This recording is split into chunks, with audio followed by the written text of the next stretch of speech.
రేపు 25వ తారీఖు అంటే 24వ తారీఖు అర్ధరాత్రి 1 గంటకు ఈ చిత్రం రిలీజ్ అవుతుంది.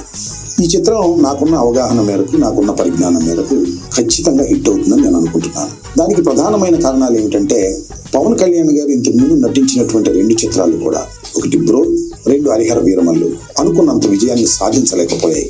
అంబటి రాంబాబు గారు, లాస్ట్ టైం మీకు ఏ పొలిటికల్ వీడియో చేసినా, జగన్మోహన్ రెడ్డి గురించి మాట్లాడినా, మీ పార్టీ గురించి మాట్లాడినా, మీరు చేసే అరాకొరా పోర్లు గురించి మాట్లాడిన వ్యూలు రాలేదు. కానీ హరిహర వీరమల్లు రివ్యూ చేసిన తర్వాత ఖచ్చితంగా వ్యూస్ వచ్చిన తర్వాత ఈరోజు మీరు ఓజీ మీద పడ్డారు కదా, ఇంతే కదా. లాస్ట్ 2 మూవీలు ఆడలేదా? మీరు చూసారా? ఓకే, చూసే ఉంటారు. మీకు నచ్చకపోవచ్చు, కానీ చాలా మందికి నచ్చిన ఈ సినిమాలు అవన్నీ పక్కన పెట్టండి.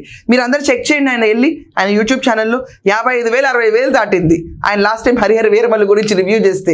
ఈయన ఎంత పద్ధతిగా చెప్తున్నారు చూసారండి.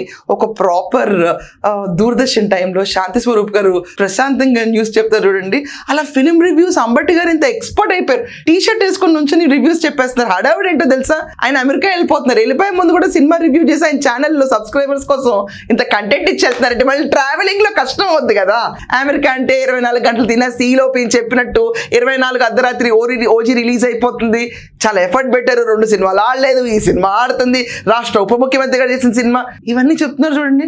ఎవరన్నా ఈ రోజు దాకా సినిమా రివ్యూ చేసేవాళ్ళు ఇంత పద్ధతిగా చెప్పారో చెప్పండి. ఖచ్చితంగా ఈ వీడియో కూడా బాగా వెళ్తుంది.